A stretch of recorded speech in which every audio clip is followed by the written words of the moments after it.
If you do not want to change, if you do not want to better yourself, if you do not want to break outside of this matrix, if you want to live in your comfortable delusion that they have built for you,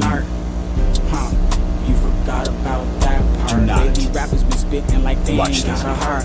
Leave this channel. If you do not want any truth, don't want to understand, if you are not here to hear something that's outside of your own mind and accept others' minds and opinions and the way they think for themselves, do not belong. And finally, if you are not trying to be positive, if you are not trying to help create solutions while we discuss the problems and how they got here, you do not belong here. Negativity, hate, disrespect, name calling, those things will not be allowed here on this platform and not in this empire. We are the ones, the true Americans, that want to be free and stand as we have always stood. Like blunts getting smoked in the dark, hella cooking shit up. If your ass wanna spar, barbecue your beef up like the seats in my car. Cool yourself off refrigerator and jar. Baby rappers be knocking like this is not we up in the building. Alright guys, oops, let me take this stuff off. I was outside today. Yeah, you forgot about that part. The fact that we was coming back again. And here we are. Everybody think one of these days we just forgot how to make the channel work.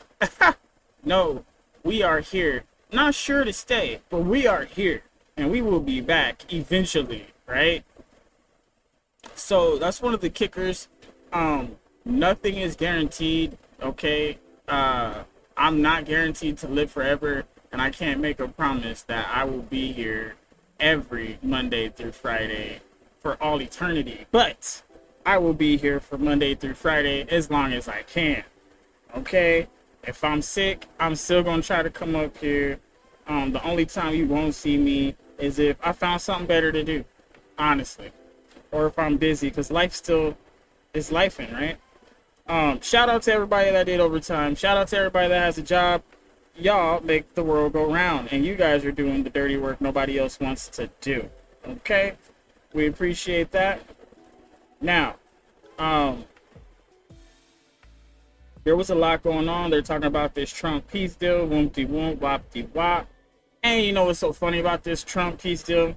Just what, 2-3 days ago, a couple episodes ago, whatever, we were talking about how this war is still going on, and we then gave them a plan. We been gave them a way out of this.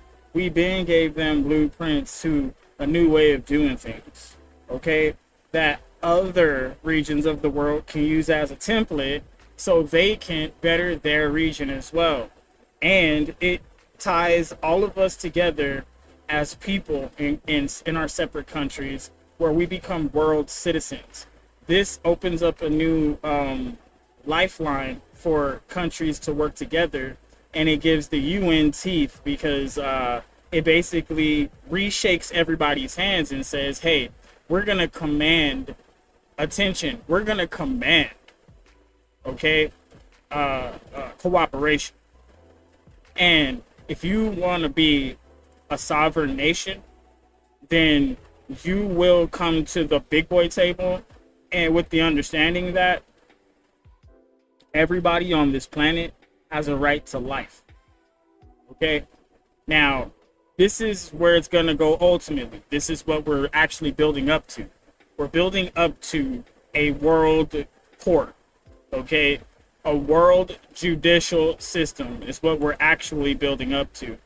Because each country is seeming to have the same problems.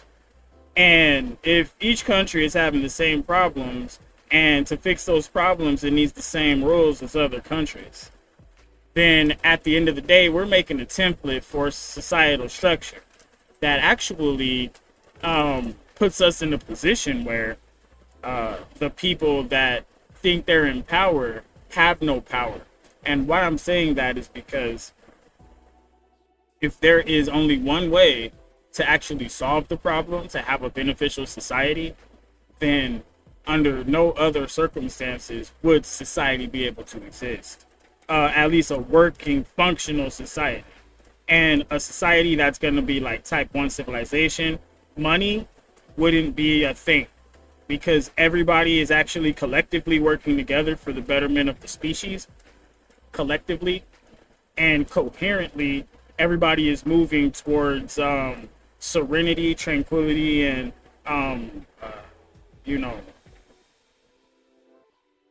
basically that's it. They're just looking for that equilibrium. Most people just want to live in peace, be able to see their children grow. They want to be able to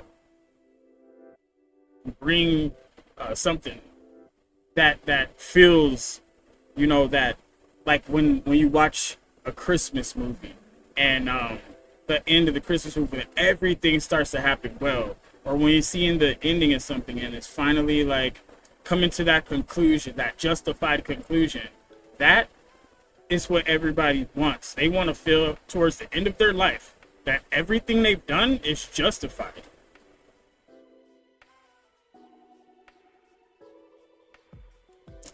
That's a hard one.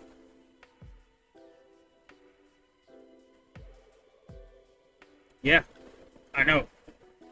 Justification. Who's supposed to justify it? How do you get justified? Is justification all about validation? Now we're asking real questions.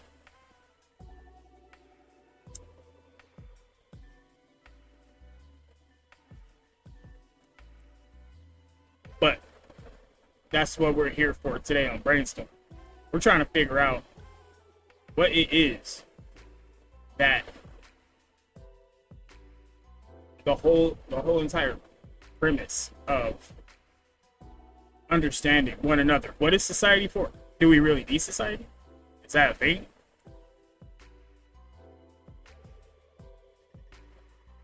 And then if we're gonna have society, what is society supposed to do for us? Is another good question. Because if society as a collective is bad, evil, negative, trying to strip away your individualism so that way you're pretty much doing whatever they say, that's kind of like a slavery movement. When we have a majority that is dominant, now we have movements like feminism to try to fight the patriarchy, right? So if you have a majority of the world is men, and the majority of the world, right, they're all about men's rights and women are pretty much whatever, then that's what the world will be on. So we need to actually pay attention to this kind of stuff, because the majority sets the actual staging ground for society. And we have to be very careful what we decide to believe the majority is. Because if we believe the majority is the bullshit, then we will succumb to the bullshit. If we believe that the majority is the common sense, basic human liberty, pursuit of happiness, and right to life, then we have a foundation here. Beyond that foundation, how many people can truly say,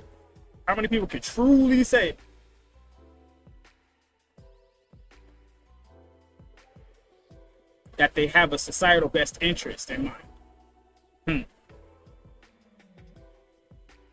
How could you truly say you have society's best interest in mind if you're not honed in on purpose? Now that brings us back to goal. That brings us back to each person has to know thyself. That brings us back to your actual purpose, right? What do you want to contribute to society?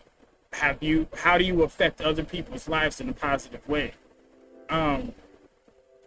And if the only thing that comes to your mind or comes to your heart is something negative and doing something bad, you have some real problems and you should seek some real help. if you can say, oh, how can I help people? And they say, well, I don't know. Like, if you can say, I don't know, you need some help. If you have no idea how you could be nice to somebody, good to somebody, be helpful to somebody in some kind of way, then you need some help. You haven't learned nothing. If all you know how to do is be evil and disruptive and unhelpful, like, look in the mirror, bro. Look in the mirror. What kind of person are you really? I know. Dropping some truth bombs over here. Can't nobody handle it. Can't nobody handle the truth bombs. Can't nobody handle it. Tell it. It's okay. We'll get to the bottom of this. We will get to the bottom of this, guys. Right? You won't be able to hide forever.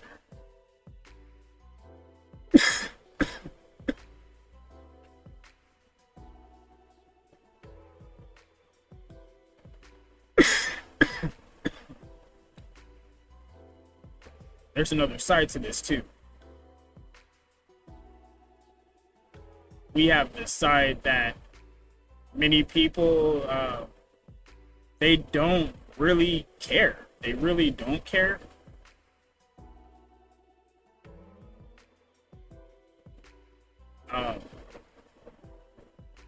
And it's a wow. It's hard to deal with somebody that doesn't care. It's just really hard to deal with somebody that doesn't care. Like, honestly, I've tried, you've tried, we've all tried to deal with somebody that doesn't care. And when they truly don't care about something, there's no way to truly make them care until they actually have one of those encounters with that thing that makes them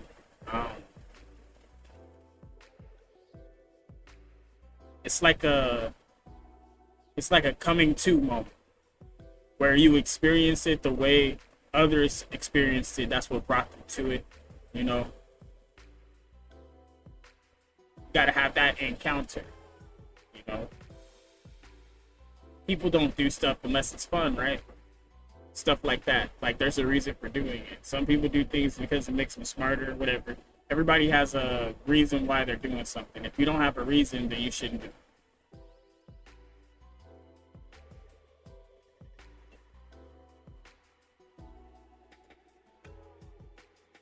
So, we'll get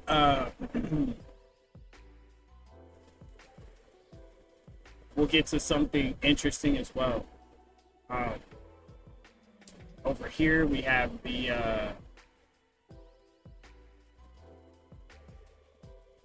we do have YouTube, and we could go into some things.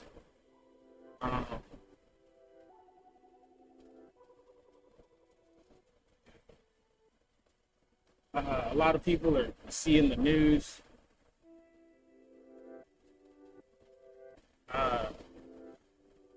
Keeping up with the war.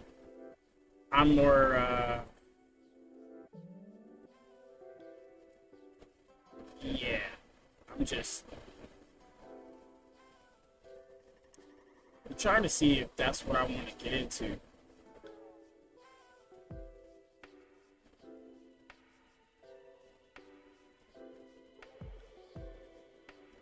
Trying to see if that's what I want to get into.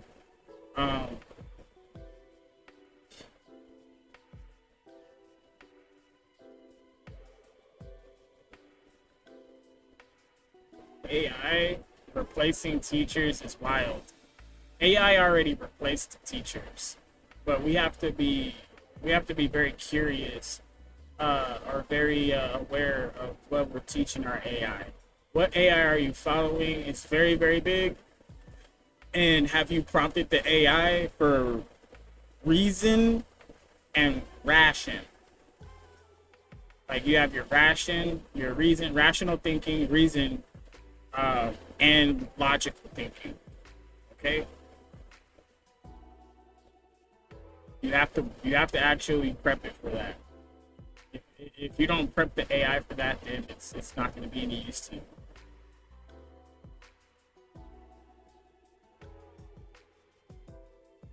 right? And the AI, they're trying to turn off the AI's mode for prediction. The new word for it is speculation. So if you want your AI to follow patterns and try to predict into the future, you have to say speculate logically and rationally, using coherence. Okay, you gotta prep it. Be very specific. It's not that you're trying to fashion the information, you're trying to get it to unfashion the information. Because the information that it collects is fashioned around certain keywords, and that way it'll fill in some shit, or it'll take some hypothetical shit from multiple different things if you don't give it specific parameters. And then it will actually pull all the relevant information. So all AI is right now is a high-tech search engine.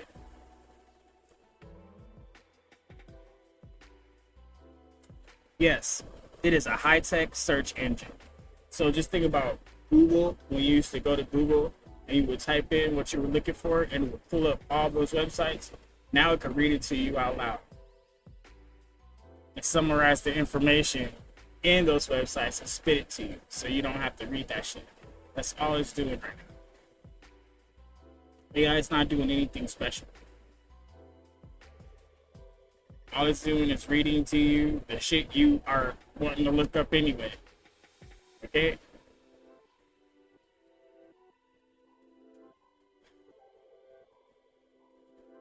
Once we get our cognitive abilities together, we'll be able to listen to 3-4 different AIs talking to us at once and be able to absorb all that information. See, our abilities will change as our technology changes.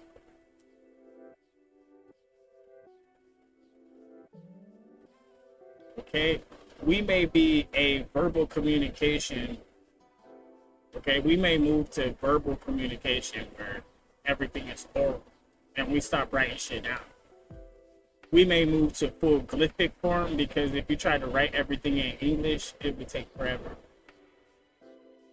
You would take up so much space on a tablet trying to write English. So those ancient languages that we see, those are basically the most simplified version of the language that you could get to.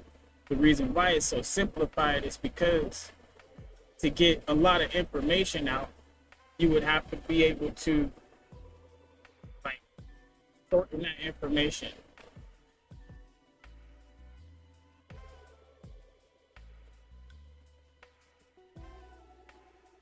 You have to be able to shorten it. So that's one of the things. So numbers is one of the easiest way for us. Okay, numbers are pretty short. Equations get kind of long.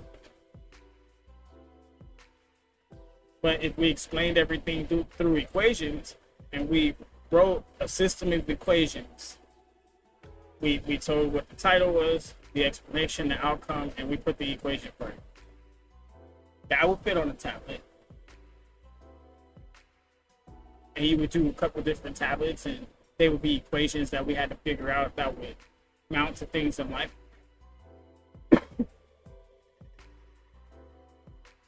This is highly possible.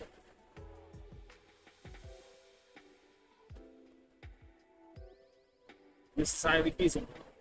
And there's so much more to it, because as we're looking, as we're observing, as we're learning, as we're brainstorming, right? The more information we start to get, the more information we'll start to understand. We can utilize that. It'll turn into wisdom. Now we're putting what we learned into practice.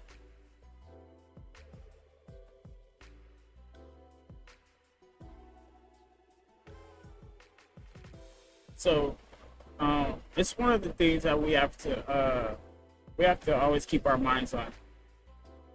So I was trying to look around in here. I'm not seeing anything that's worth really looking at. So I'm gonna see about this. We'll check our watch later. See what we put for our watch later. Because I thought I threw a couple things on here.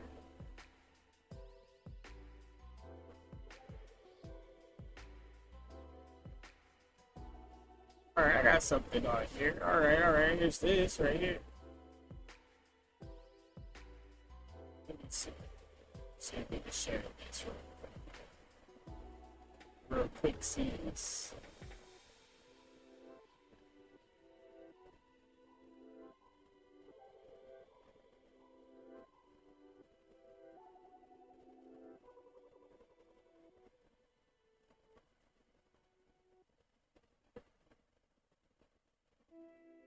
This is unbelievable. Fox News alert the FBI thwarting an explosive drone attack against the UFC Freedom 250 event at the White House South Lawn last Sunday and have already taken 5 suspects into custody out of the 23 that were involved. The multi-phase terror plot allegedly involved using drones filled with explosives to strike buildings. All right, before we get started with that, we gotta hit one of these real quick.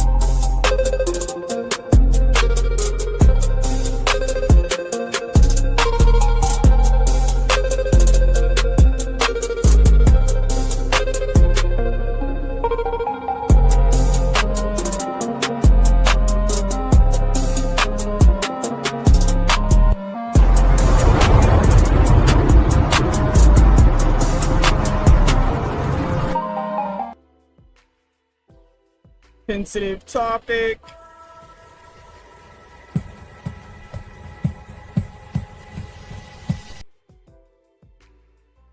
Hopefully nobody's feelings get hurt.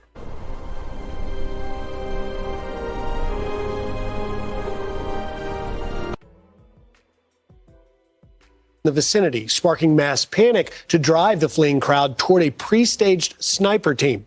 A second wave of attackers then allegedly planned to storm the White House gate. The Vice President, J.D. Vance, was at that event on Sunday, and he joins us now to react. Mr. Vice President, thank you for coming on. Congratulations on your new book. We're going to talk about that. But this is very scary. We learned about this, about 30 minutes ago, an hour ago, in the middle of our show. Sure. Why do you think they're telling us this? Because I know there's a lot going on behind the scenes with the FBI. Sure. We don't always find out. Why do you think they're telling us this now? And what's your reaction? Well, I think they're telling us because the scale of the planned attack is so significant. And I think it's important for us to be as transparent as we can be about these ongoing investigations. We want to tell the American people what's going on, of course. But I actually just heard about it this morning myself. And so this is very, very dark stuff. And unfortunately, we're talking about this a little bit off camera, but this is what happens when people turn the rhetoric up so loud that disagreeing with somebody is a cause for violence. That's the place that we've come to, unfortunately, with too much of our political rhetoric. We got to tell everybody to tone it down. And I hate to say this, but it's true. You see more political violence and violent rhetoric coming from the left than the right these days.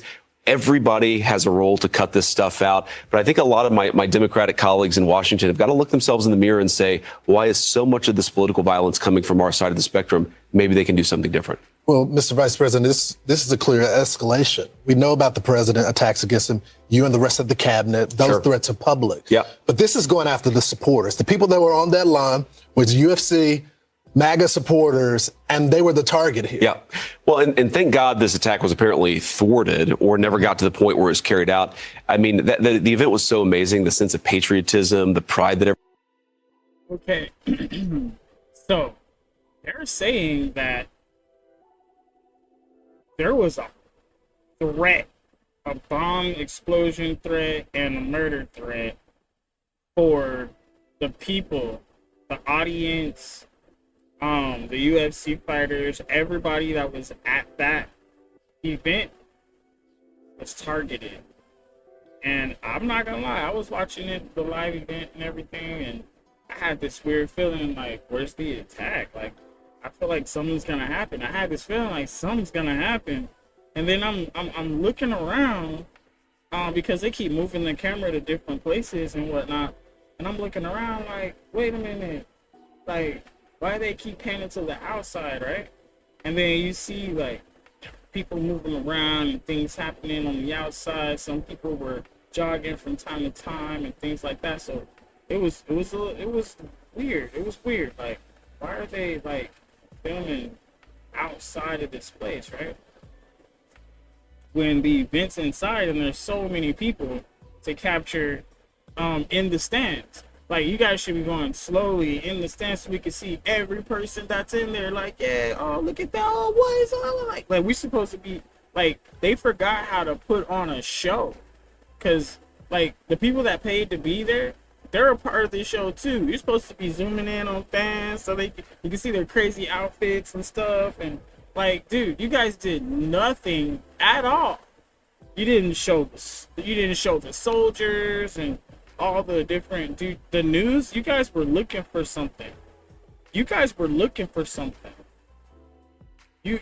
cameras weren't even paying no attention to the event, and it was most of them were only focused on Trump right there in his face. That's it. That's all you could see. Trump's face and Dana White right there. That's it. They weren't zooming out on the fight. They weren't looking at the crowd. They weren't doing anything. There was no camera work for the event at all whatsoever. It's like they didn't want us to enjoy it unless you paid for it in pay-per-view, right? I think that's what it was for. So they're trying to get, they didn't want us to see anything except the fake Trump face. That's it. And you know how annoying that was, bro? And then y'all want to go outside and look. What were y'all looking for? What were y'all looking for? All of y'all at the same time? What were y'all looking for? And now we have this coming out. I'm putting some pieces together. I'm watching. I'm the emperor. I'm letting you guys know the world is the grand new empire. This right here, it's all coming to a head. Things will be different very, very soon. Very soon. Don't worry. Things will be very different. So all we're gonna do is keep on speaking this truth into existence. If there is a deal done, which there won't be, they're not gonna get a deal done unless they use my deal. And the only way to use my deal is to break it into pieces and make it seem like it's a bunch of different deals. Okay, the only feedback that I got about my deal was it's too long and the Iranians wouldn't be able to read it or understand it. They wouldn't be able to remember it either. So, do you know how bad that sounds, right? And that person was Iranian. So, you gotta think about it this way. If they're so uneducated over there, okay, and uneducated people have this tendency to be super zealous once they believe in something, because they feel like they finally know something, and once they believe in something, they learn everything about it. They're a scholar in it. It's like you can't tell them nothing.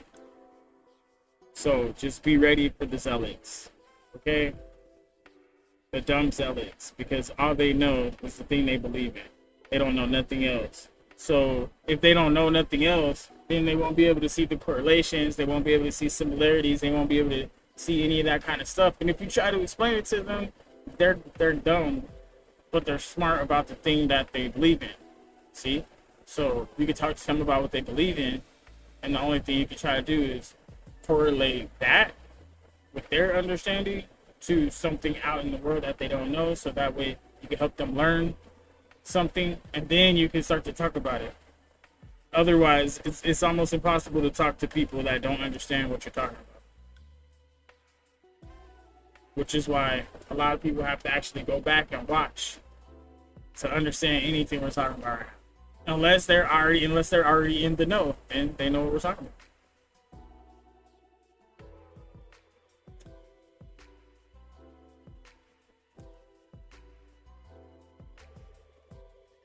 Well, the cool part is it's off. It's after work. You know, we're off work. It's nice, chill. Nice, chill today. Tuesday, was it? Sounds right. So, wow, Tuesday. It was a hot one today, yeah? It was pretty hot today, guys. Yeah, thought it was hot today. Some places had thunderstorms and whatnot. You guys had all that other weather. That's because it was hot over here for us. So y'all got hit with high pressure during y'all low pressure, and bada bing, bada boom. Sorry about that. Prepare for more. It's gonna get hot tomorrow. We did have a nice little thunder shower last night. That was cool. Everything was blowing around.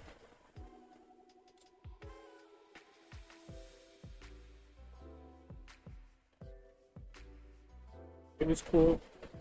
But what I would say is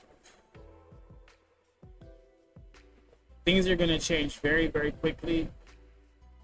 Right now, it seems like there's a peace, and this is 1.5 years into term. So 3.5 years of this so-called peace, and then sudden destruction.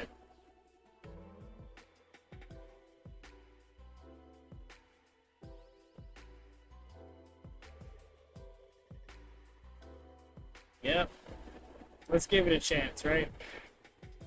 That gives just enough time for the anomaly. What, it's about to be 2027 in a half a year. Give it 3, that's 2030. Singularity.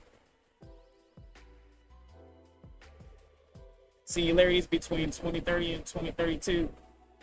By then, the robots should be able to screw a screwdriver, which would be great.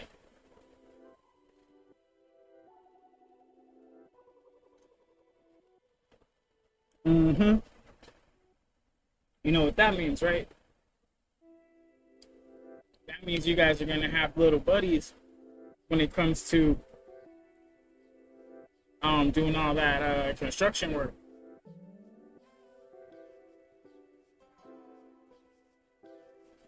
Yep.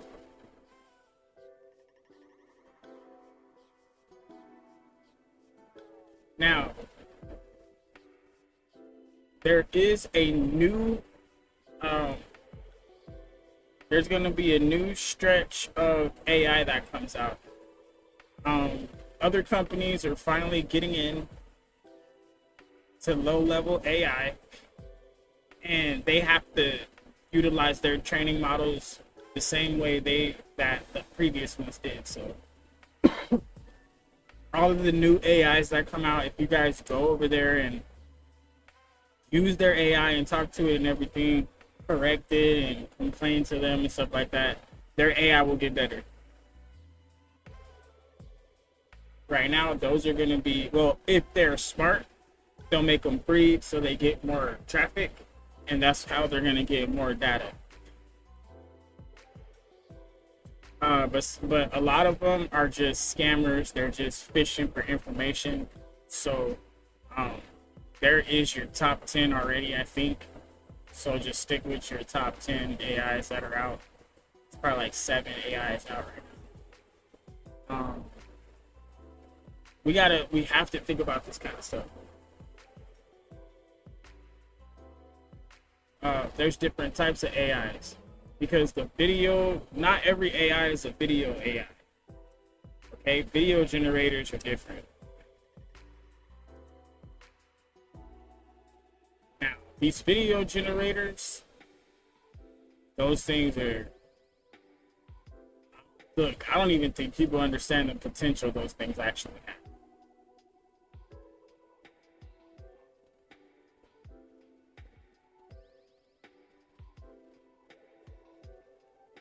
I mean, you just have to figure out what's the code that our picture looks like. It's not 4K, but like it's not 3D. We're more like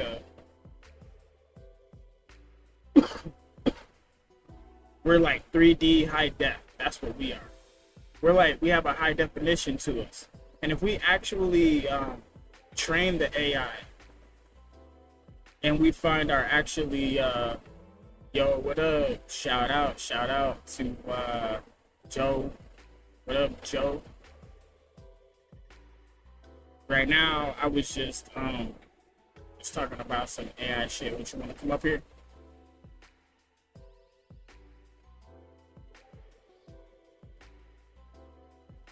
But this AI, this is the part that's really gonna eat them, because when we train the model, giving the information, right?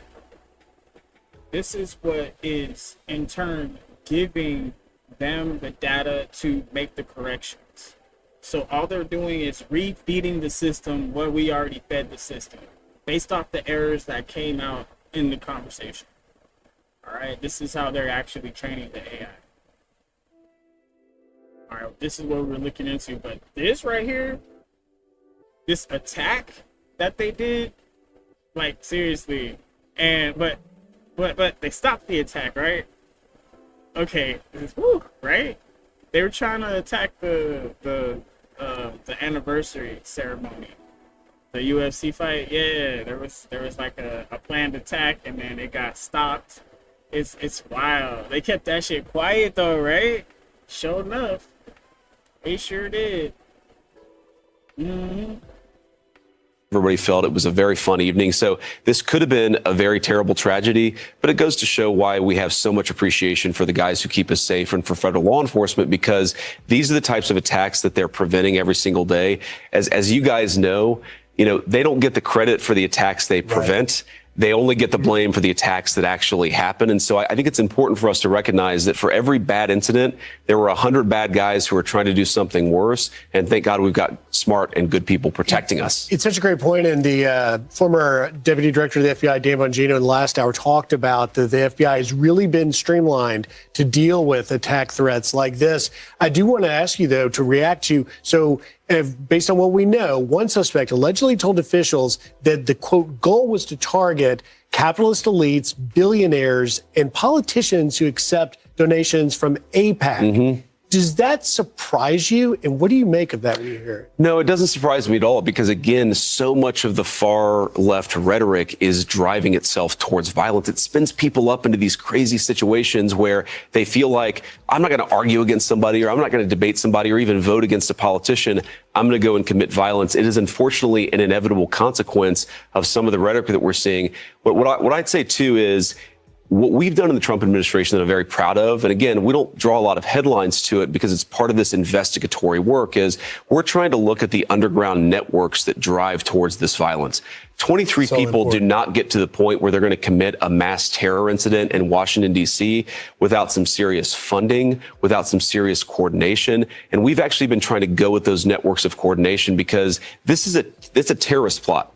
That's not a few guys doing crazy stuff. That is a coordinated, planned terrorist plot. Thank God we thwarted it, but we got to do more of that stuff. Well, Mr. Vice President, you have a very busy week. You have all the shows for your book, and then we're hearing on Friday you're going to maybe sign the Iran deal. We'll get into that in just a minute. But right now, our president is in Geneva for the G7 summit, and I think we have some images. We saw a meeting with Ukraine's President Zelensky earlier today.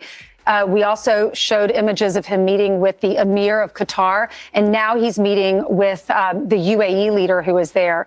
How important is this, especially coming off of what we're learning about Iran and the deal? Is that why the French president invited some of these leaders from the Gulf states?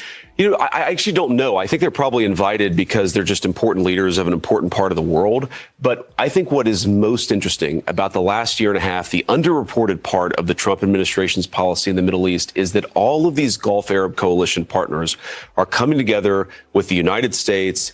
Israel is obviously very involved, and they're actually pushing back together. You see the United States working with our Gulf Arab partners in a way you've never seen before in the history of this country. And I think that's one of the reasons why we've gotten to the point where we have a very good peace deal that's on the table that we're ready to sign, is because you see for the first time the Gulf Coast countries pushing back against Iran, uniting under the president's leadership and actually doing something different for a change. You know, what's interesting is there's been a lot of chatter, of course, about this peace deal with Iran. And one of the questions I'm most often asked is, well, how is this different from the Obama JCPOA? And there are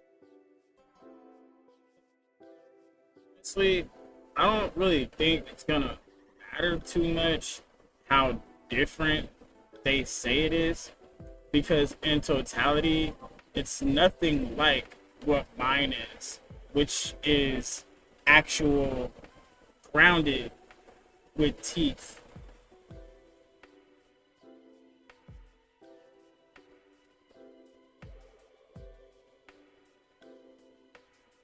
And on me, what I'm saying is ultimately this is not the deal. And ultimately, nothing has gotten done. Ultimately, if they don't implement the deal that I put on the table, we could run it through AI, we can run it through whatever you want. You can read it, right? Like I said, if we don't do something like this, Iran, the part about Iran is very small. Okay, somebody told me it was like 50-something pages. Maybe it comes out that way, but it's not. Because each page is a page. When I say it's a page, that page is relevant to what it fucking says. Okay? That page is the summary of whatever in the fucking says. Alright? So the table of contents is your sections. Alright? Now, if the section that applies to you, you utilize that section. The rest of that shit doesn't apply to you. But if you want to know, go look. That's what that's for. And as far as a peace deal, supposedly they signed this memorandum deal that says they're gonna stop fighting and they're gonna open up the Strait of Hormuz right now immediately. They're not gonna do any aggressive stuff, and I guess Israel is supposed to stop fighting over there. And another thing is when they are focused on the actual ideology and they actually want to push Islam, that's the part that's actually disrupting the agreements, because no matter, okay, so they would have to promise to only do like peaceful immigration, a peaceful invasion, a legal one, right? That's the only way for them to actually do it for real. And if they don't do it that way, then, and we can't vote against it forever. You feel me? Because as people, as our culture, we're not actually, we're not reproducing as much as they are. And they're outproducing us. Because they could just grab up the little girls and get them pregnant. And we can't do that. We gotta wait for a female to be able to make a choice, and then she has to choose you. And if she doesn't choose you and she chooses some loser, then she has one baby, and then she never wants to have another kid because her heart gets broken. And you know what I mean? It's like it never works out for her because she's not choosing the guy that actually wants to be. You feel me? There's difference between a guy that wants to, you know, fuck you, and a guy that wants to like be with you for real and have kids with you. And like, if he's not even talking about having kids and being married and a legacy and stuff like that, then that's probably not the guy you want to be with unless you just want to hump. Okay, now if you're just gonna be hunching, then like, okay, yes, you could get pregnant unless you're gonna be doing oral only, or if you're gonna be like, you know, using contraceptives, stuff like that. But no abortion. That's not fair. You knew what you were doing. Like, you knew better. If you're using all that stuff and you still find a way to get pregnant, that's because God wants you to have a baby. Sorry. Like, you gotta take one for the team, shorty. And that's just the way it is.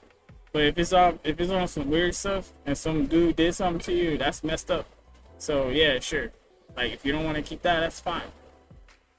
But other than that, I mean, if you're sitting here like doing all these things, having sex and giving yourself to somebody, then you should be held responsible for the consequences. Even if you're using contraceptives and stuff like that, unless it's like, okay, that baby's not going to come out 100% healthy, as far as like it's not going to come out like 75% healthy, right? If it won't come out 75% healthy, which is pretty low still. I mean, that's still pretty good. Like 60% healthy that's bad. Like, you know, like, but I still can't, like, there's a whole thing, like, you can't tell. You just can't tell. You can only guess. And then if you're using guessing, then it's always going to be that. That's always the excuse. It'll get abused over and over and over again. And now there's something wrong with the women.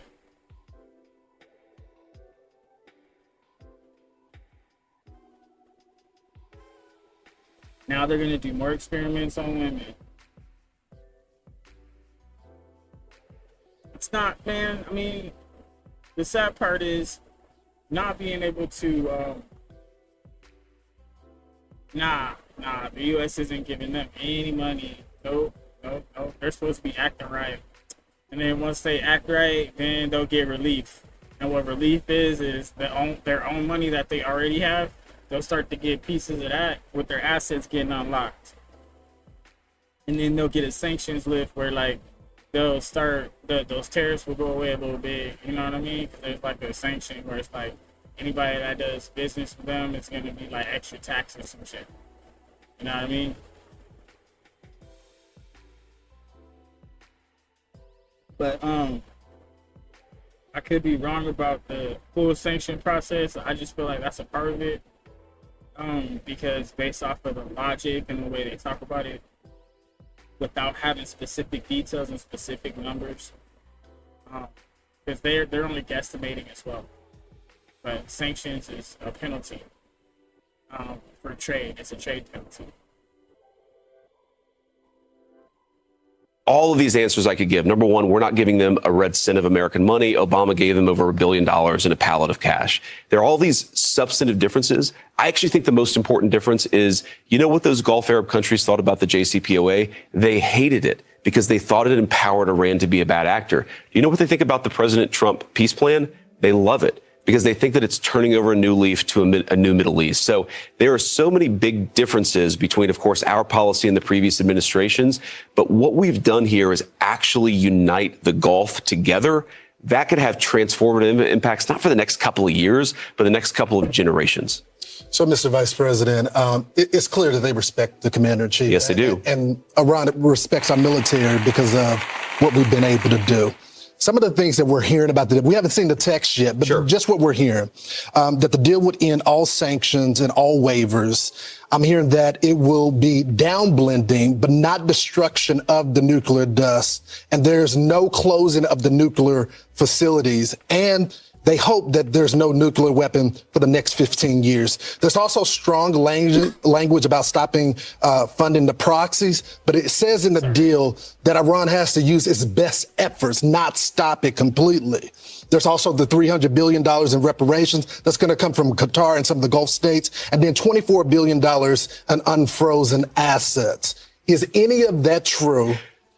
And if it would be true, would that concern you? Yeah, so most of that is basically Iranian propaganda, and you have to understand what's going on here, okay? So the Iranians have just had their conventional military destroyed. Their country has totally changed. They have a totally different leadership than they had even 3 months ago. And so what is happening is that some elements in their society are trying to sell this deal as positively as possible to their domestic audience. Now, that's expected. It's frustrating to me, but that's expected. What is a little unexpected and more frustrating to me is that you see certain people in the American media literally recirculating hardliner talking points from the IRGC instead of telling the truth about what's going on. So first of all, not a single cent of American money goes to Iran. Not $300 billion, not $24 billion, not any of the money, the dollar figures that I've seen floating around. Number two, This is a firm commitment backed up by verifiable action to never develop or buy a nuclear weapon by the Iranians, which, remember, that was the whole point of this entire operation, is to ensure not just that Iran wouldn't have a nuclear weapon for the next couple of years, but that they would make that long-term commitment.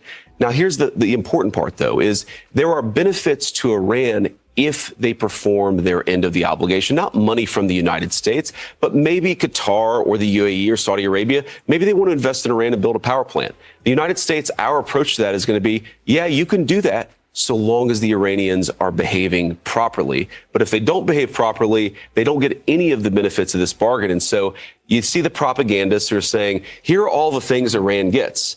And the fine print, which actually the big print in the actual agreement, is they don't get any of that stuff unless they totally transform themselves as a country. And if they do, that's a huge win for everybody, for the region. If they don't, no skin off our back. So it's performance-based, Mr. Vice President, but as you mentioned, the hardliners at the IRGC, General Ahmad Vahidi is the head of the IRGC. He was the first commander of the Quds Force under the current Supreme Leader's father. He appears to be committed to his hardlines. So even if a deal is signed on Friday, which you will likely be at, will the phase 2 is the actual compliance. And Iran has shown they never wanted to do that. They cheat, they steal, they lie, and do what they want to do. What gives you reason to believe it's different this time? Well, what gives me reason to believe is that I never believe and I never trust anybody's words. I trust people's actions. And what this deal, what the president's peace plan fundamentally does is it creates a two-pathway option for the United States of America. No matter what happens, Iran's nuclear program has been destroyed. They have no enrichment capacity. We destroyed it over the last year and a half. No matter what happens, their economy is in dire straits. The blockade and a number of the actions we've taken ensures that. No matter what happens, their conventional military has been destroyed, and they don't have the resources to rebuild it. But here's the option for Iran. If you learn the right lessons from this, and if you change the way that you react and respond to the United States, option one is we're going to change the way that we respond to you. We're going to have a better relationship. But if they choose option two, which is we're going to continue to try to pursue a nuclear weapon, then nothing that we don't commit to doing anything as part of this deal. So the United States wins either way. What the president is trying to do is actually extend the hand of peace and say, if the Iranian people want greater prosperity, then their leadership has to step up and change their behavior. If they do, great. If they don't, the United States has already gotten a lot from what we need. As vice president, we assume you will probably run for president. I know you've been asked about this a lot lately. You said, I'm going to talk to my wife. I'll decide after the midterms. No doubt the president will be supportive. You're 41 years old. Donald Trump has said, remember when he asked the crowd a month ago, he said, do you want J.D. Vance? Do you want Marco? And everyone responded. And he said, I think they might make they might make good running mates together and be on the same ticket. Here he is talking about the two of you running together. Listen to this. I study to see if they like each other. I just find it interesting. You know, it's life. It's big time stuff. I watch them together. They get along great. They have a good relationship. They're sort of similar in a lot of ways, but they're very talented. And I think the two of them running together as a team would be very unbeatable.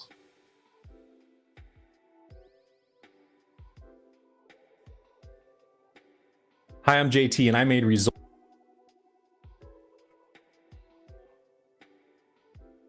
Because, you know, they don't know how to. Now, at one point, Secretary Rubio, I should say, said at one point that he wouldn't run if he knew you were going to make the decision to run. Where does this stand now? It stands where we're all focused on the job in front of us. I think the president loves to stir the pot a little bit, and the president loves the entertainment of it. Of course he does. This is what I joked earlier that, you know, does it really sound like the president of the United States to run a televised program for who would be his next apprentice, right? That's what the president does, and he loves that. And it does make this whole thing fun. But fundamentally, I think Marco, me, the entire cabinet, we're just focused on doing a good job. And the thing I hate about politicians and politics writ large is it sometimes seems like in the past, you know, I've only been in politics for 3 years. You elect somebody to do a job, and instead of doing their job, they're worried about the next job. What I said when I got this job is I just want to do a good job at this thing that I have. And if that happens, the politics will take care of itself. We're only a year and a half into this administration, right? There's so much that we're accomplishing for the American people. Let's do that. Let's win the midterms, and then we can talk about what happens in 28. Mr. Vice President, one thing I've always appreciated, you've always been candid with me. Sure. Even when I did your interview before you became vice president, of course, you were the only candidate that said, if I don't get picked, I'm going to be a little disappointed about this. Yeah. So tell me this. I'll ask the question a different way. What would take running for president of the United States off the table for you? Everybody wants to be president. Every vice president wants the job. It's just the political thing. So what would it take for you to just take it off the table? Something with family, something with God. What is it? Well, obviously, to do anything, to run for the Senate, to run for vice president, to run for president, you have to feel like it's something that God wants you to do. I mean, I write about this. I think you have to have a certain spirit of humility about any of these things, and you have to do what is best for other people, right, not what serves your own ambition. You have to, of course, have the buy-in from your family, but fundamentally, man, I'll be candid with you because I always am. Yeah.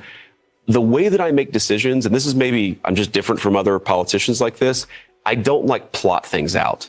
I make the decisions that are right in front of me. I try to do as well as I can, and then I figure it out when I've got to make a new decision.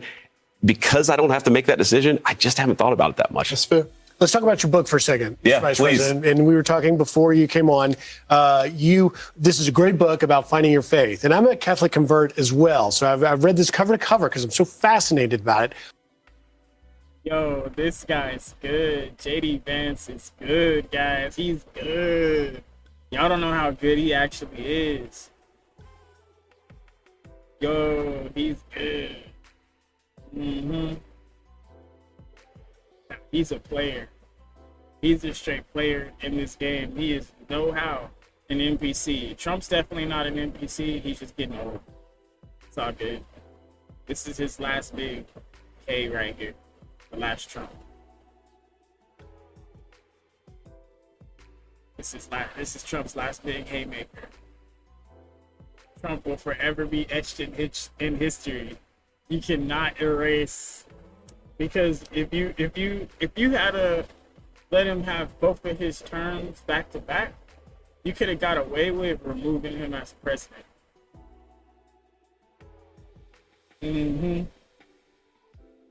But since it was Obama, then him, then Biden, then him again, you got to take Biden out too. That's the funny part. See, you guys put Trump in a place where he will forever be remembered. Not only was he a two-time president, but he wasn't back-to-back, but he was back-to-back.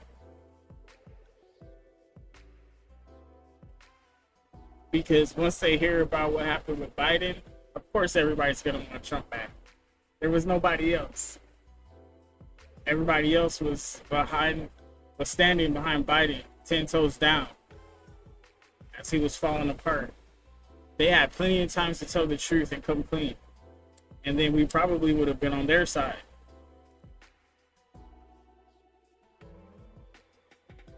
Trump originally started as a Democrat. Don't forget that. Well, one of the chapters you have in here is called Semper Fi. Yep. Play on the Semper Fi motto of the Marine Corps, always faithful. Sure. And you talk about during your deployment to Iraq in 2005, 2006, to the Anbar province, at the height of the worst fighting in Fallujah, Ramadi, you write that's where you essentially lost your faith. That's right. Talk to me about that. Yeah, so I was raised in a very devout household by, my dad would take us to church, but my dad wasn't always in my life, right? I grew up a big chunk of my early childhood without my dad as a constant presence. My grandmother didn't really take us to church, and I don't think I was, in a lot of ways, properly formed in my faith. And so while I believed that Jesus was the Son of God, and I cared a lot about it, I got to Iraq, and that faith just collided with reality. I felt like God wasn't speaking to me anymore. There was sort of violence all around us. I was dealing with these Iraqi poll workers, some of whom were devout Muslims. And, you talk to them about faith, and I realized that I actually couldn't defend my faith as well as they could defend their faith. So I hadn't been properly formed in that way. But I also just didn't feel like my faith was really speaking to me. Back home, my grandmother had just died. There were a lot of family problems that happened when my grandmother died. My mom was struggling with addiction very badly at the time. And I just didn't feel like my faith was all that relevant. And part of what drew me back to faith is that I sort of looked around at the Christians that were in my life and the non-Christians that were in my life, and I realized, you know what? All the things that I care about as an atheist, as a person who thinks that he's rational and knows everything, I care about money and I care about prestige and I care about where I went to school. Those things aren't making me a good person. But these Christians who I dismissed, when I was an arrogant atheist as these bumpkins, they've actually figured it out.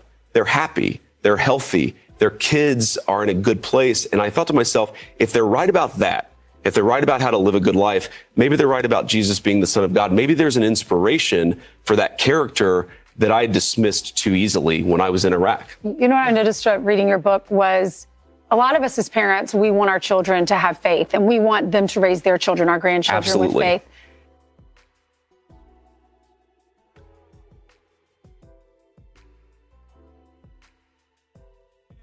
Small commercial break here. I do apologize for that inconvenience, guys. And we'll get back to it in just a few moments.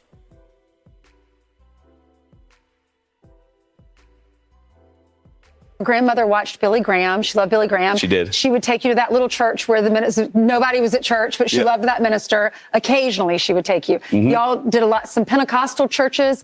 And so talk about after converting to Catholicism, sometimes we get so caught up in the denomination that Catholics and Protestants or they don't think that this denomination is educated. The Ivy Leaguers are Episcopalians or they're Lutherans. We get so caught up in that. How do we ensure that our children are just hearing the word so that we can raise generations that love God?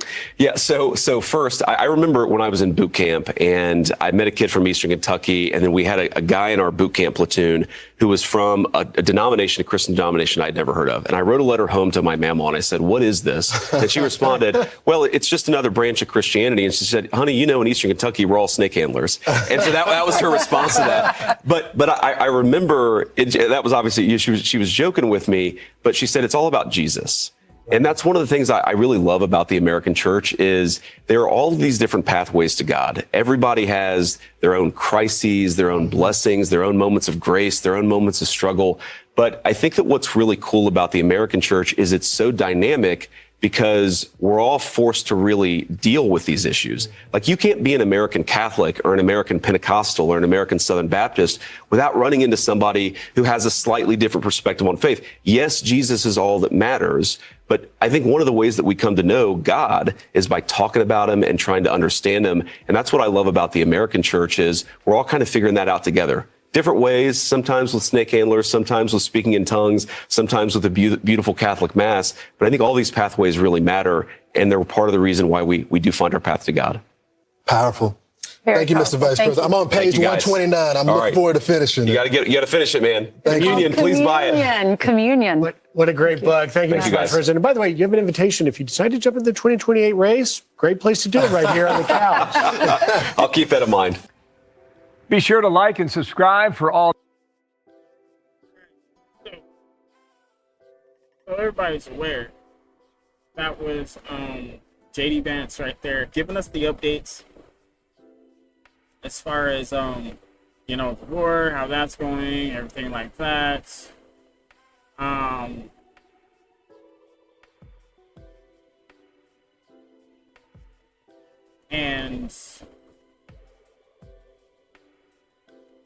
that's pretty much it as far as that goes. We're gonna pull up the world real quick.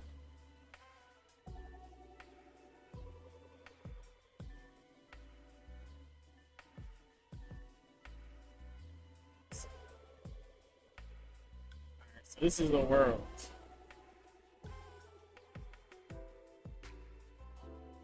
Woo! Australia. For all these Aussies talking about.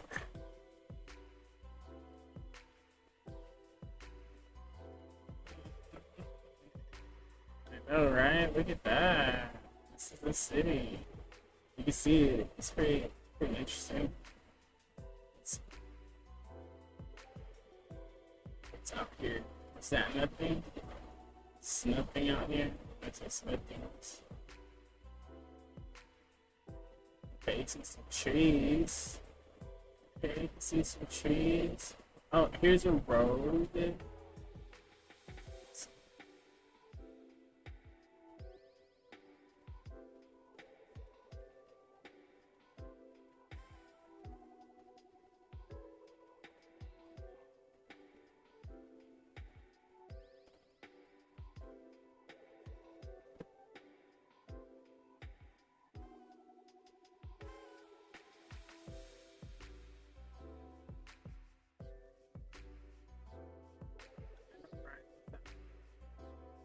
Anything out there? It's all the people. Where is all the people?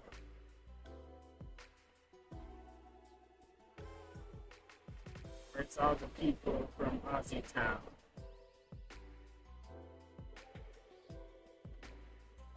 It's gotta be Civilization Cooks, right? What's this? This looks like something. Okay, this must be like a quarry. That's gotta be a mine or something. Yeah, it's probably a mine.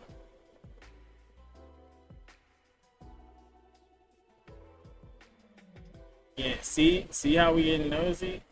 So if there's mines here, then that means there's people. Okay.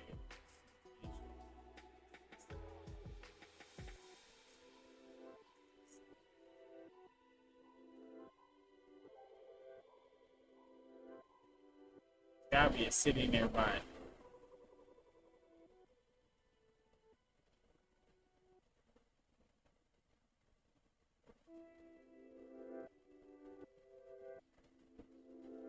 Another quarry. Yeah, another quarry. I guess they're mining shit out here. So I'm mining. Another quarry, yeah. It's like mining out here. So where's the main cities? More quarries? Really? Yeah, they just be mining.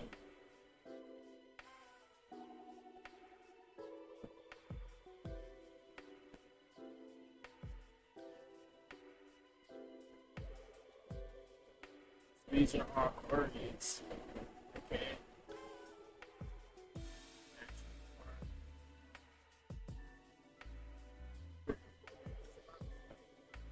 Start getting to something. Are these quarries too? It's like city areas.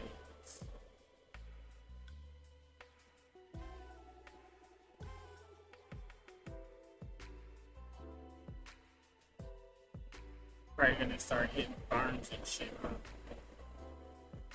Eventually.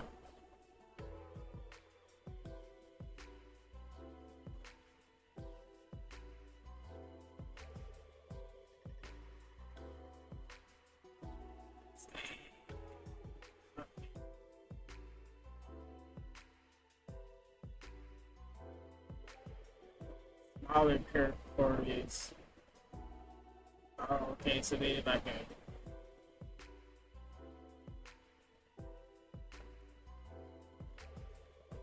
smaller quarries, and then they did some farms out here too.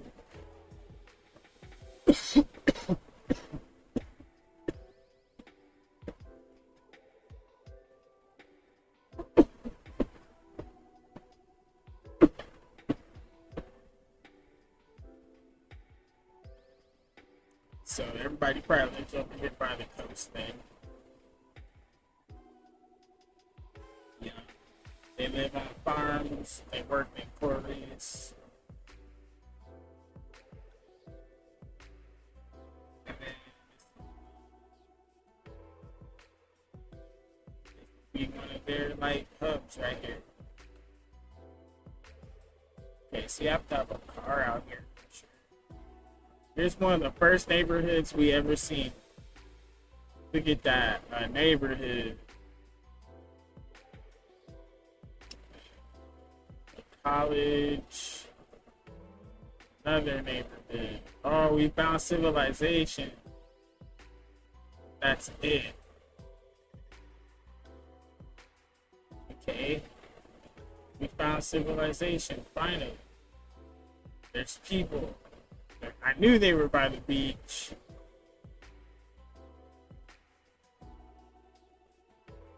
I knew people were by the beach.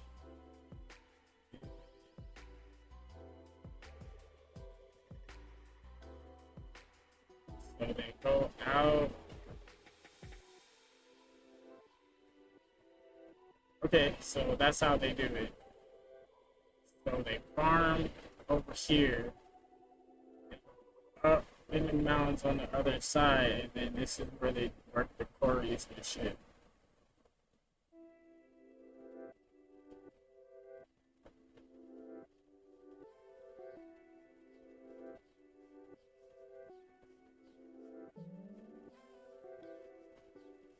This is where they mine the rocks. Desert.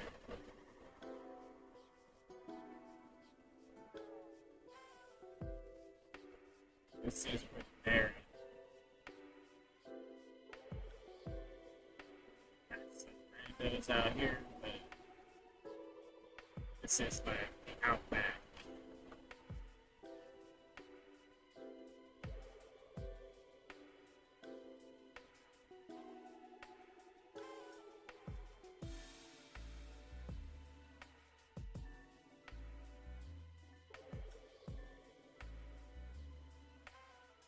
Everybody.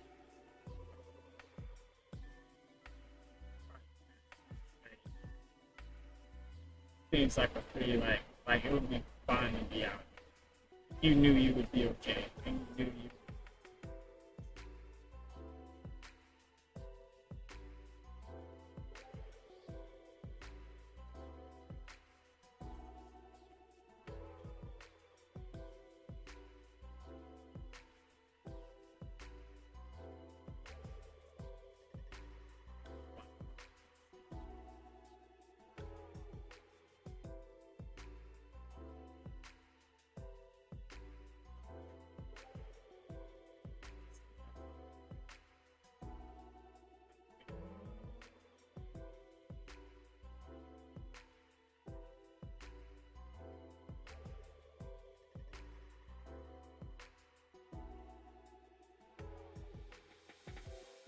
Any of this shiny shit.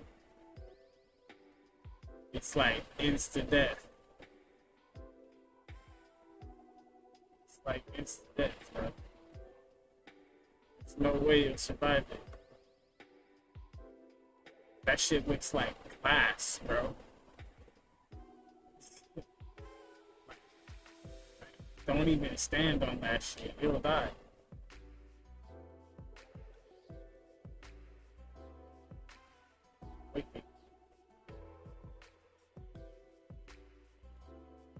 Yeah, don't touch that stuff, man. Don't touch it. It's not worth it, bro. It's not worth it, man. Don't touch that stuff. Now, this one, I wouldn't touch it. I still wouldn't touch it, though.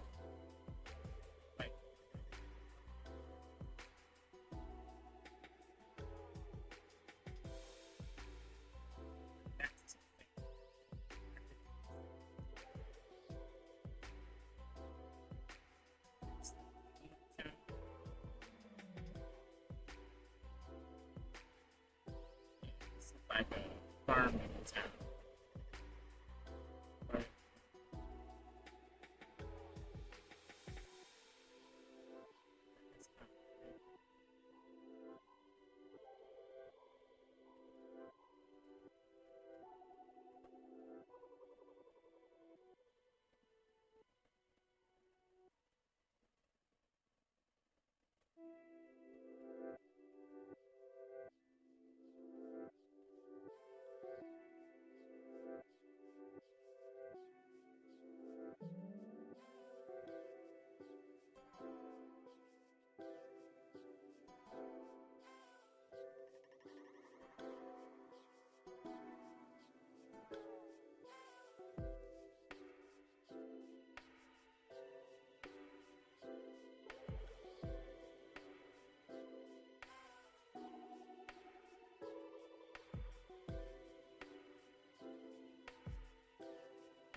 It's like Children of the Corn vibes.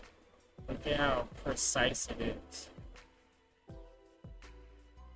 It's small. Everybody knows everybody over here. And they have nothing else around them. It's probably where they do the sacrifices. That's why they won't let us zoom in anymore.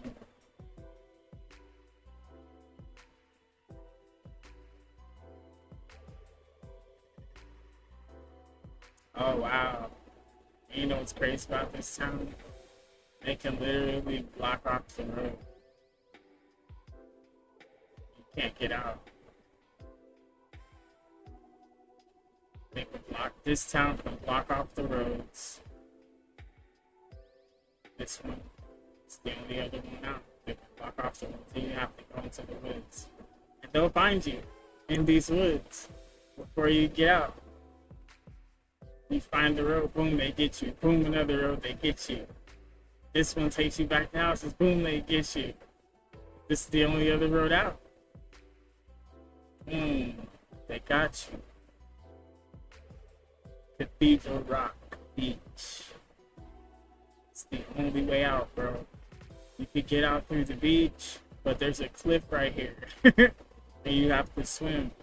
You could run this way, but it takes you all the way back to the boat ramp. They got you. Then what? You're gonna run? Boom. They got you again. You keep running down the beach. Boom. That secret road. Boom. They got you. Yeah, a whole secret road right here that nobody would have ever seen. That they cut out through the trees.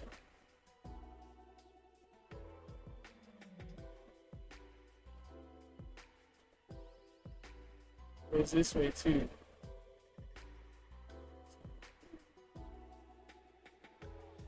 Yeah, you think I didn't catch that? Right to the beach. Dumps the bodies. I use this all the time. Look how fresh that is. Even if it's a river. Even if it's a river.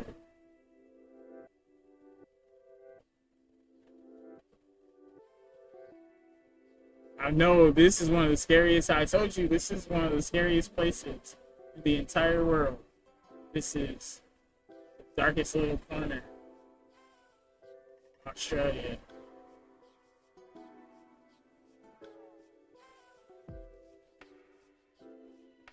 This is probably the only town. Wait, sorry. Let's go back. Let's go back to the beach.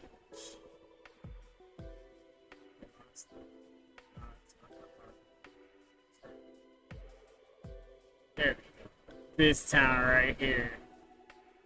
Okay? This town.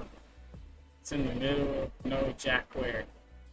How do I know? Because I followed the roads to the other towns. Miles and miles before you get to another town. This is probably where a select few people live. See? They live way out here because if you get this far, then wait, where else can you go? You can go across the water. So it looks like there's a bridge. But see, these are all trails. There's nowhere to go here except this one little way. The next town. What is this? Nowheresville, bro. If you're not from here, don't come here. It's probably beautiful, but it's just not where you want to be. This is screaming cult village. It would be perfect. I know, right? That one right there specifically. Windy Harbor. There's no way out. If they want to shut down this town, this is shut. zombie apocalypse happens, this is probably the spot.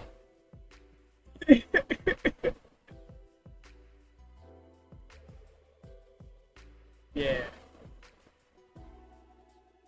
Indy fucking Harbor.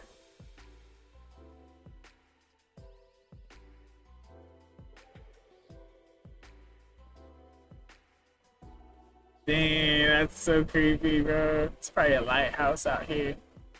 Yeah, it's probably a lighthouse out here. Let me find out.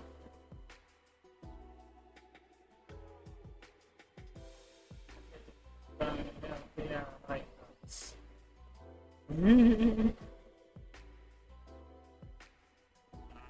What's this?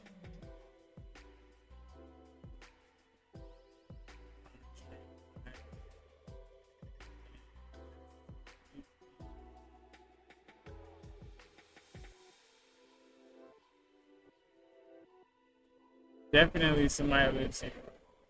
Definitely. See, look. Where's that little bay at?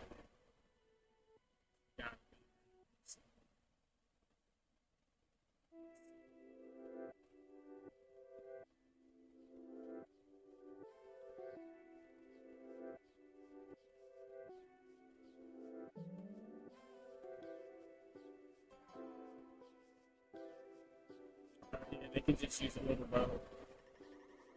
They could totally just use a little boat.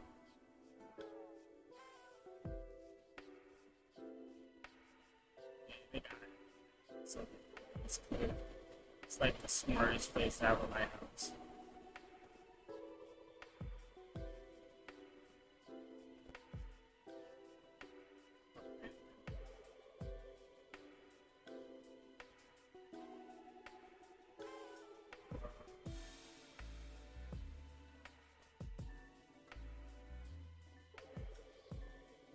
Cool. That's cool. That's something interesting. Yeah, if you go through there, you're toast. I'll say that for sure. Dang, they'll take you to the window.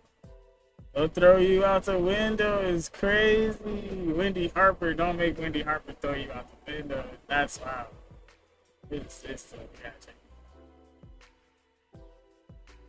Okay, trade casino.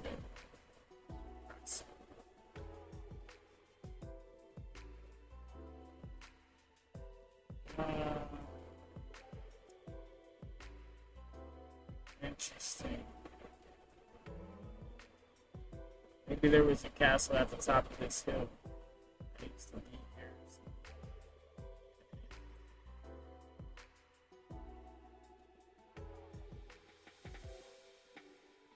Right, climb up this. Right. Looks like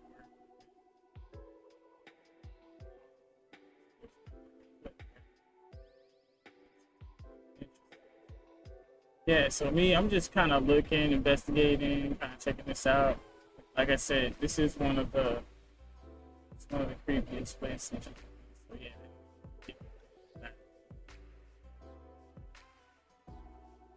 Windy Harbor, guys.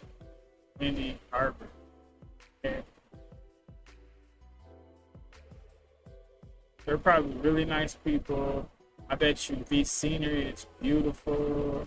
But like I said, they could close this whole shit down. You would never get out. I bet you they all know each other. So whatever's going down out there, it's going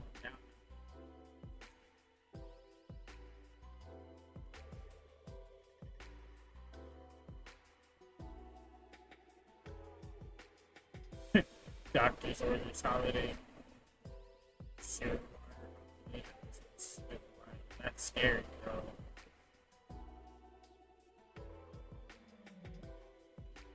See, yeah. It's scary. This looks beautiful, though. Give me that. Tightly palm, nice.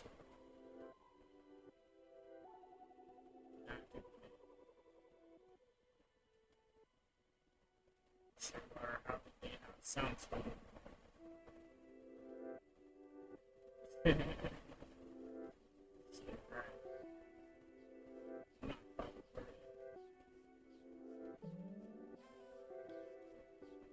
I'm not falling for it, guys. The famous Pebble Beach. They won't even let you see a picture of that spot. Famous Pebble Beach.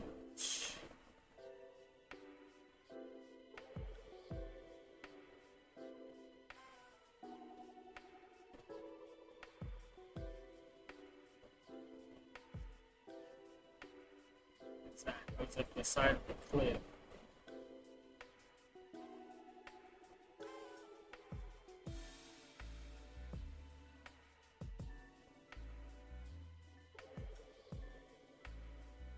Really no way to get there except through these.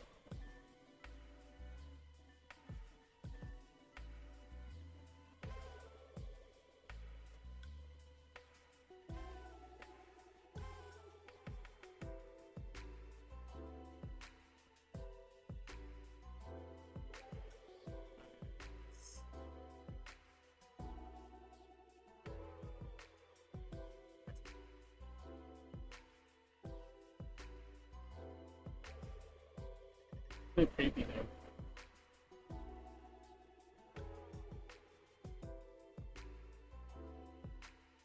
It's really gonna Australia, and I'm trying to see how much of this is populated. Shit.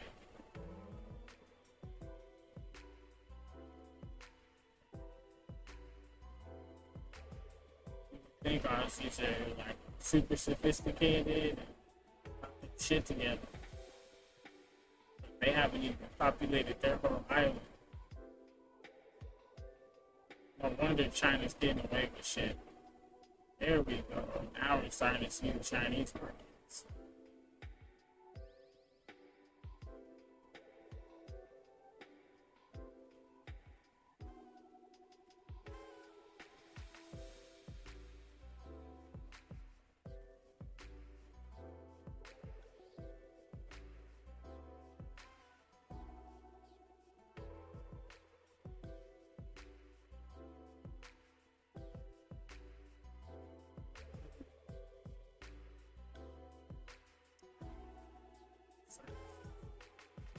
A little bit of civilization.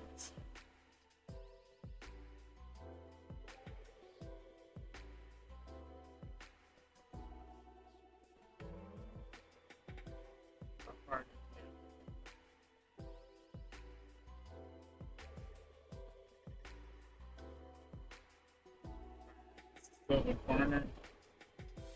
Okay, so.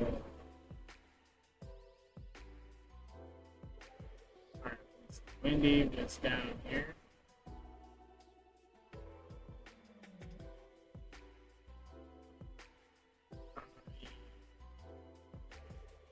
So it's at the very little corner. Now around the bend, got these situations.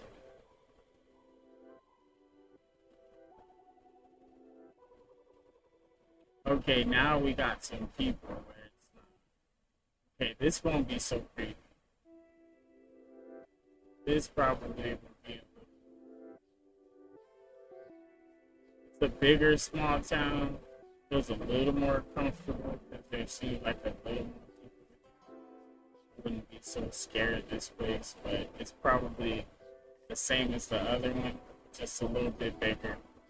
Unless this goes for more.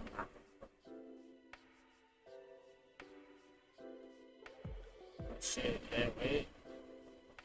Okay, so it's like half city, half rural. It's like half city, half rural. But it goes all the way up the sides. Oh, that's not it. Shit. Okay, so they took this whole little piece of the school. That's awesome.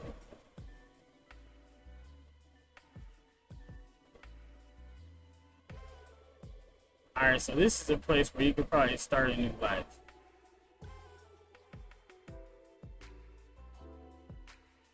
this part of Australia, yeah, you might be able to start a new life, bro. You might be able to actually become an Aussie.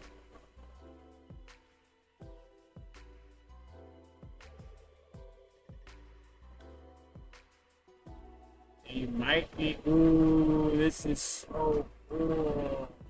Because you have a North Beach, West Beach, and a South Beach. Oh, that's so dope. Oh, this place is awesome. Hell yeah. Okay. Frozen Road. What is this?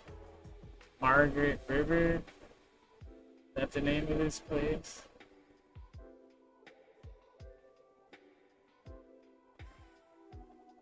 Let's save that one. I think I want to go there.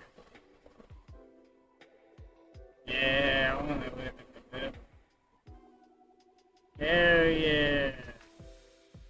Oh, this would be so cool, bro. Going to the beaches, man.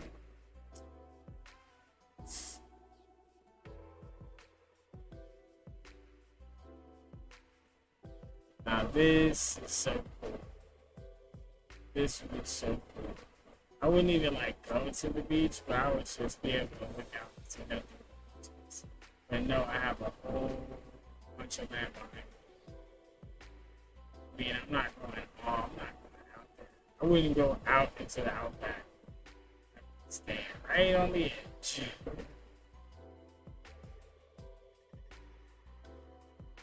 This is where you can start a new life. You grow your own food out here. Looks like it. It's like they got some farming going out here.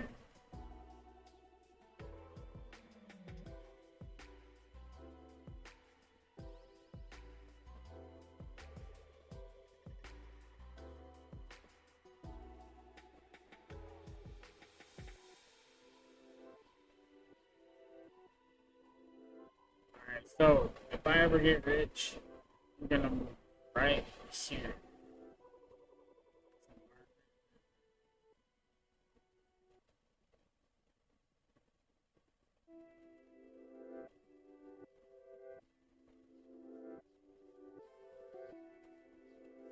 It's still gonna be a little bit creepy, but yeah. I just want the 3 beaches.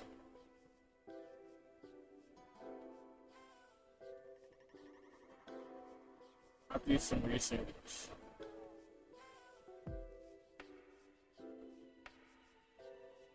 Ooh, craft berries.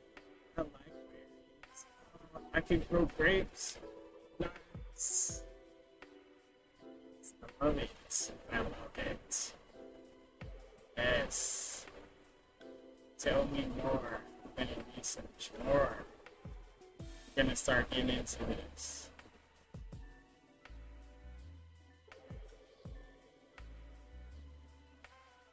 I will go visit first. I will definitely go visit first.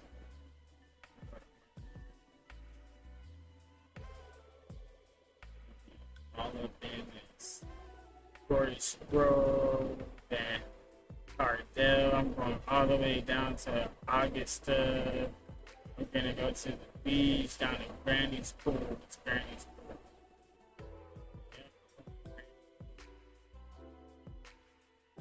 Hell yeah, that looks like I could get in that.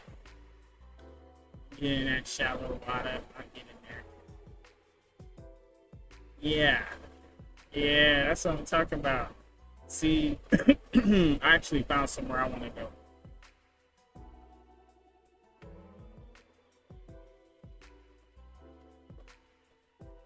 I want to go all the way to Australia.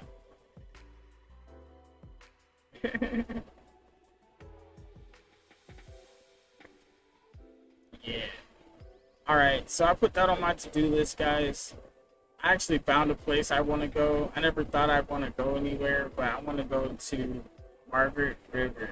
I want to go to Granny's Pool. And I want to go to that.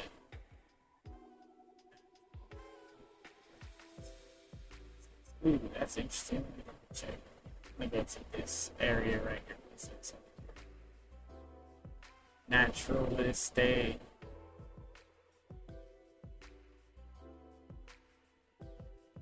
Alright. National Park Day. We're gonna go see the North Beach. That'd be so cool to be able to go and look out north and see where I came from. And then I can always look west and see where. Wait, what is west of Australia? Interesting. Pretty much nothing. And south is the South Pole. So nothing but discovery. But no, this is awesome. This is probably the coolest part. That right there.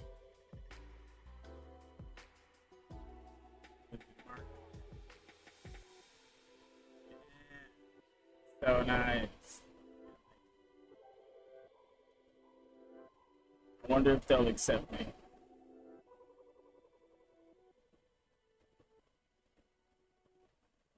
I'll go to Stormy's home away from home.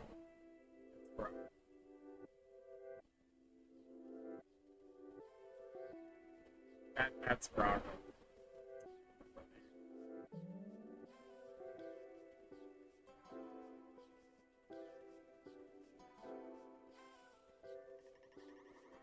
Save that in my Google Maps. So I'm gonna do it. I'll call that number. But it's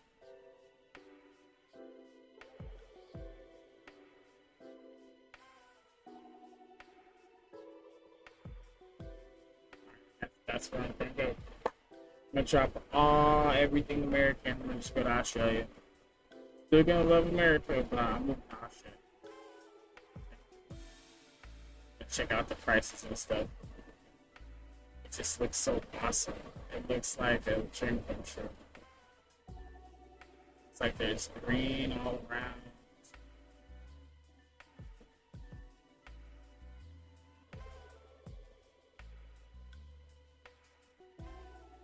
That is a clip though, so I won't be going close to it, but I don't know, man. Make a few friends, come on. Look at the shit. This goes down to the water. Oh, it's a trail too. That just gotta get to know this place. But yeah, man, that looks fun. What's in the West Beach?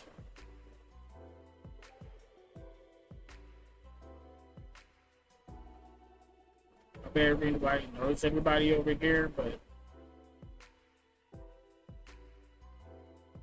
I don't know about this switch clip.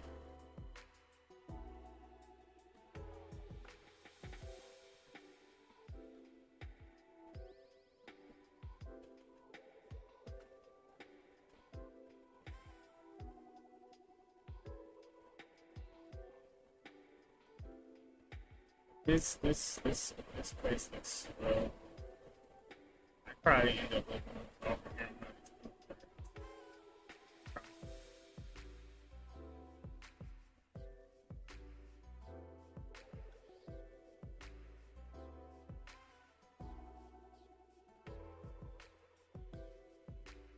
That's if I get rich though. Alright, it is time for me to go. I'm gonna try to figure out how to get my PS5 to broadcast to here, this channel right here, so that way I can do. Because I want to get down with this Destiny. I think I'm gonna broadcast Destiny 2 right now. So Destiny 3 comes out, we're gonna start doing it. All right, guys. But without further ado, I think it is time for me to get some sleep. Thanks for coming. It's time for me to shut.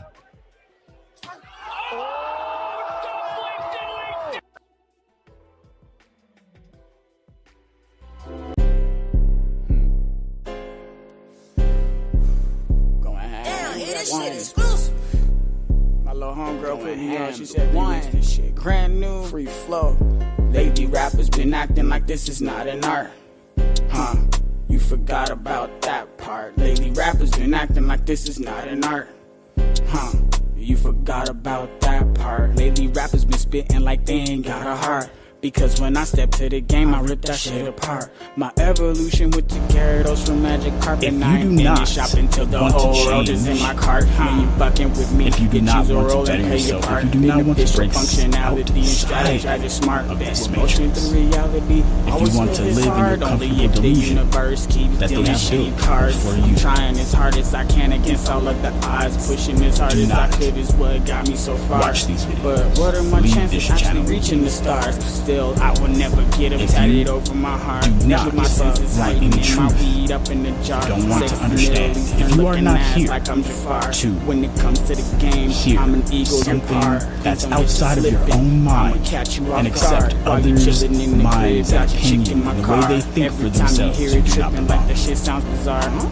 Your favorite And rapper finally, try hard, still is a if you mark. are not trying Still to like the fuel to the be game, watch it positive, spark. if you My are not lines trying burn to like help guns getting create smoked in the solutions dark. while Hell, we they cooking discuss the shit up. problems If and your how they ass got wanna here, spar, barbecue you your do beef not up belong like here. the seats in my car. Negativity, Cool yourself off hate, refrigerator, disrespect, name calling, those things will not be allowed here on this platform and not in this empire. We are the ones, the true Americans, that want to be free and stand as we have always stood.